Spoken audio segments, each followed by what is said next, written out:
Popcorn बनाकर रूही का दिल आज आराम से बैठकर टीवी देखने का था।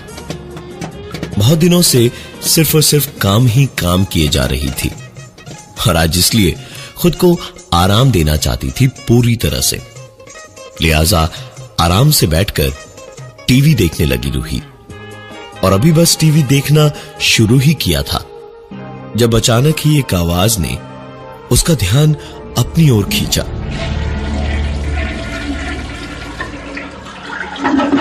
रूही तो अकेली रहती थी, तो फिर ये फ्लश की आवाज कैसे आई? एक पल को रूही की सांस हल्की सी उखड़ी, हल्का सा पसीना माथे से बहता समझ आया। लेकिन तभी ख्याल आया कि ये जरूर वही बिल्ली होगी जो रोज घर में घुस आती थी और कभी खाने पर मुंह मारती तो कभी सामान उठाकर पटक देती। उठकर रूही बाथरूम में झांकने पहुंची तो उसने देखा कि ना तो फ्लश होने के बाद की वापस टैंक भरने की आवाज हो रही थी और ना ही खिड़की खुली थी कि जिससे बिल्ली अंदर आ पाती।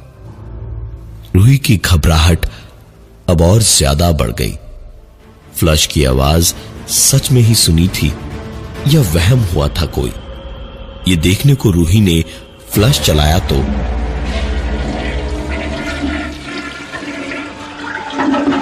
फ्लश चल पड़ा। पूरा फ्लश टैंक खाली हुआ और वापस उसमें पानी भरने लगा। इसका मतलब जरूर वहम ही हुआ था कोई। रूही खुद ही हंसती हुई वापस आकर टीवी के सामने बैठने को हुई तो एक बार फिर से अपने सामने का नजारा देखकर रूही के हाथ पैर एकदम से ठंडे पड़ने लगे। अचानक ठंड और गर्मी का एहसास एक साथ होने लगा। माथे पर पसीना और पूरे बदन में कपकपी दौड़ने लगी रूही के। जो पॉपकॉर्न उसने बॉक्स में निकाला था वो सारे का सारा फर्श पर फैला हुआ था और बॉक्स बुरी तरह किसी गैर जरूरी कागज के टुकड़े की तरह कुचला मरोड़ा हुआ था। रूही ने एक पल को यह देखकर याद करने की कोशिश भी नहीं की कि ऐसा कुछ हुआ भी था या नहीं और सीधे सफाई करके टीवी ऑफ किया और सोने चली गई अपने कमरे में। लेटे लेटे कुछ देर तक तो काफी घबराई डरी और फिर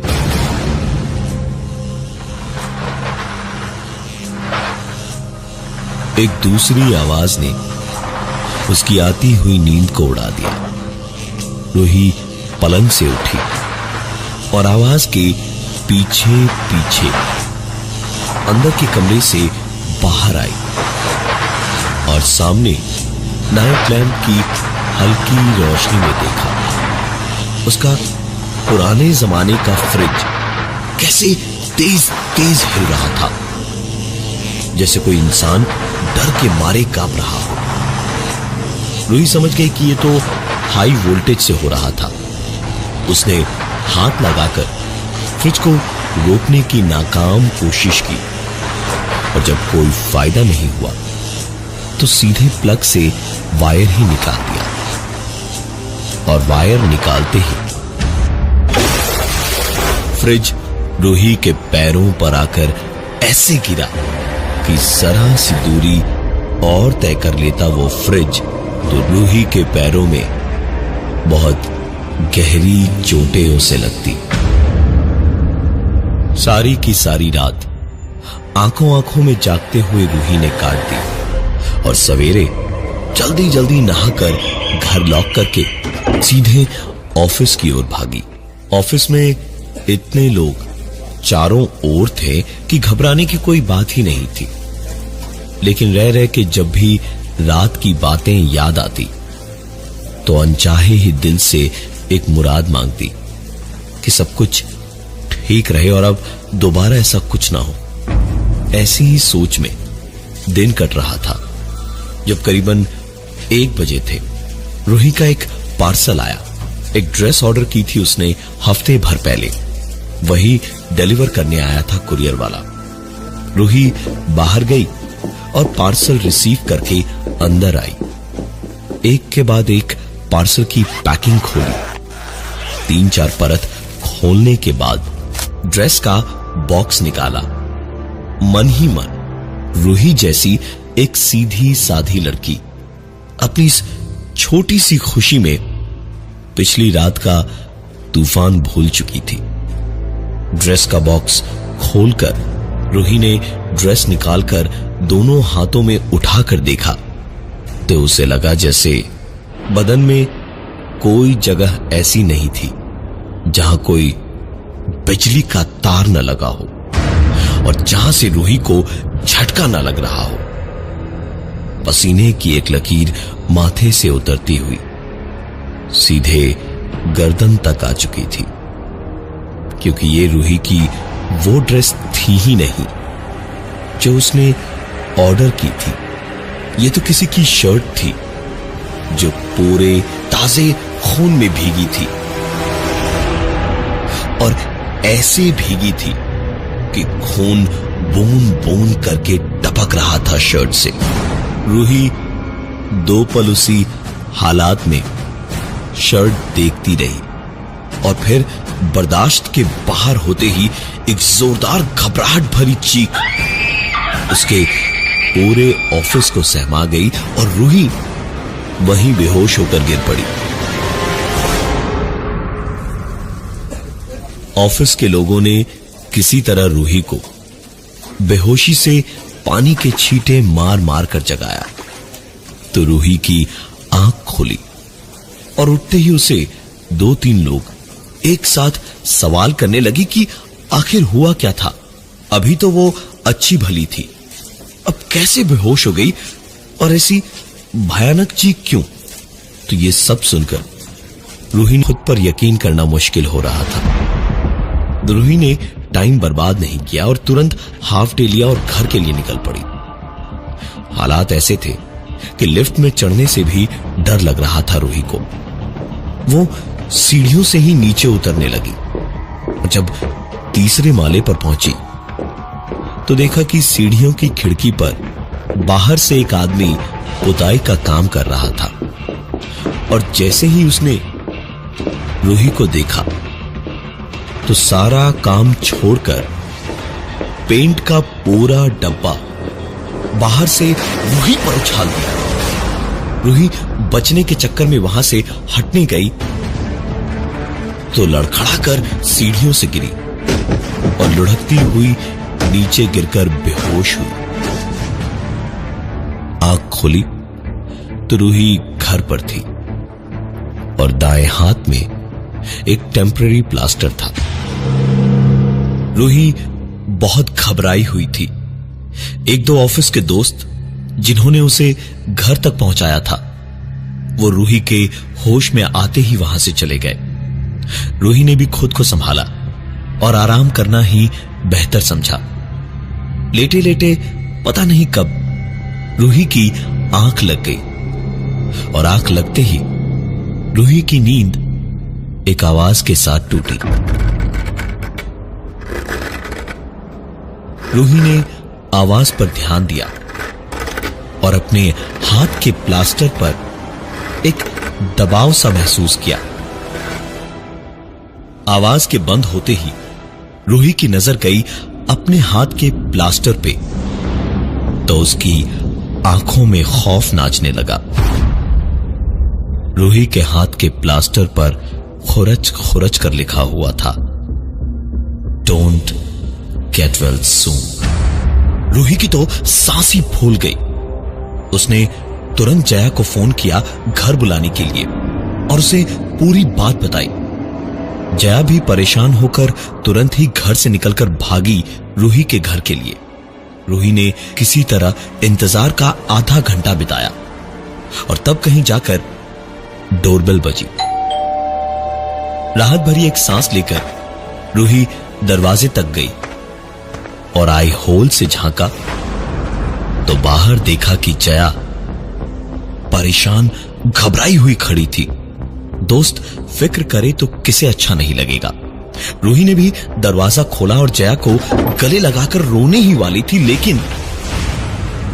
लेकिन जया बाहर होती तब ना। दरवाजा खोला तो रूही के सामने जया थी ही नहीं।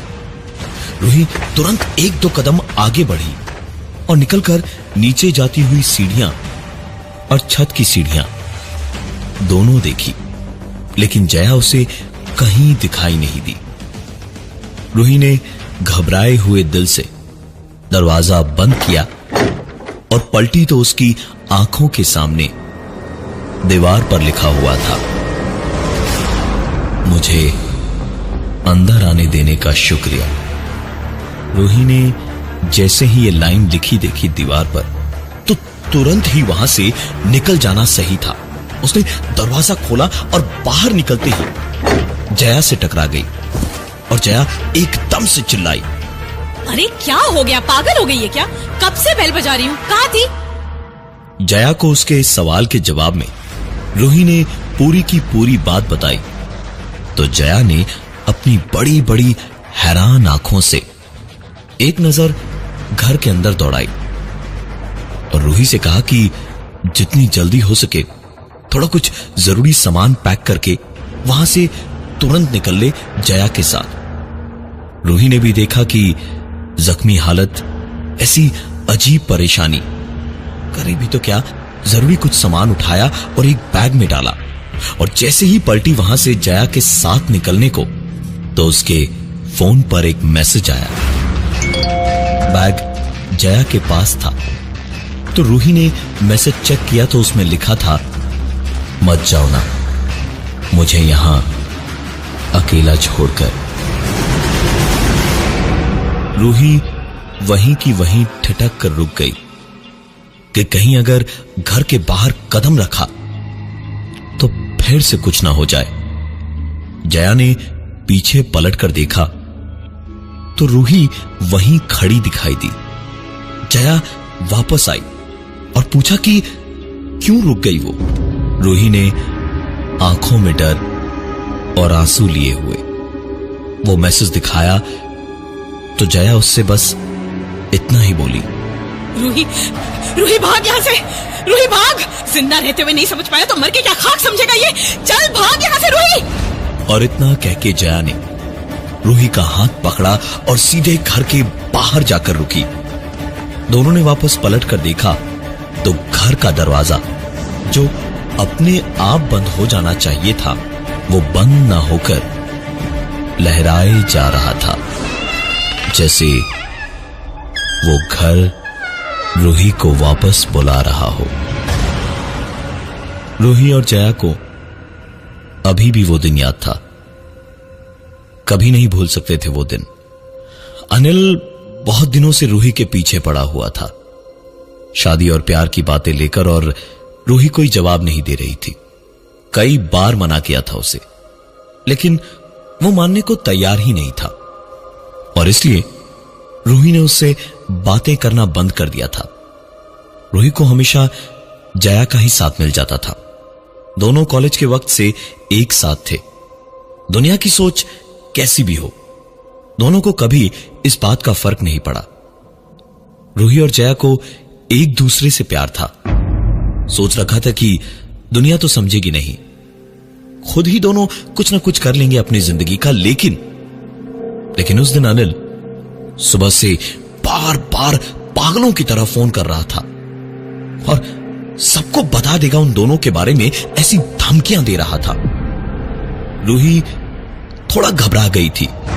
उसने जया को बताया तो जया ऑफिस से उसके साथ ही निकली। दोनों जब रास्ते में थे तो बीच सड़क पे ऑटो रुकवाकर अनिल तमाशा करने लगा। उसकी हरकतों से काफी दिनों से दोनों बहुत परेशान थे। रूही ने इस बार बीच सड़क पे शोर मचा दिया। शोर शराबा सुनकर आसपास के लोग जमा हुए और अनिल को इतनी मार पड़ी कि वो कोमा में चला गया। और अभी 3 दिन पहले ही पता चला था कि अनिल मर चुका है। रूही और जया सीढ़ियों पर खड़े खड़े वक्त जायर नहीं कर सकते थे।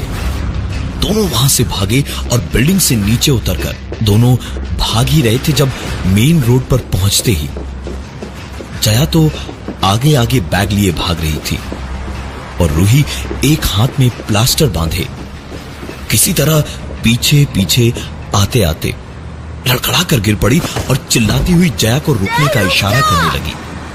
तो उसकी चीखें सुनकर और ऐसे उसे देखकर आसपास आ जा रहे लोगों को लगा कि शायद रूही का बैग छीनकर जया भाग रही थी। जया के साथ में वही हुआ जो सड़क पे दूसरे किसी भी चोर के साथ एक भीड़ करती है। लेकिन बात तब बिगड़ गई जब जया ने वहां से भागने की कोशिश की और डिवाइडर के उस पार जाते ही उसने देखा नहीं और एक ट्रक उसे मारते हुए निकल गई। कभी कभी प्यार कितना भी सच्चा हो खुशियां नहीं दे पाता, क्योंकि शायद सच्चे प्यार को समझ पाना अभी भी मुश्किल है इस दुनिया में। आज की तारीख में रूही भीड़ में रहकर भी बिल्कुल अकेली है।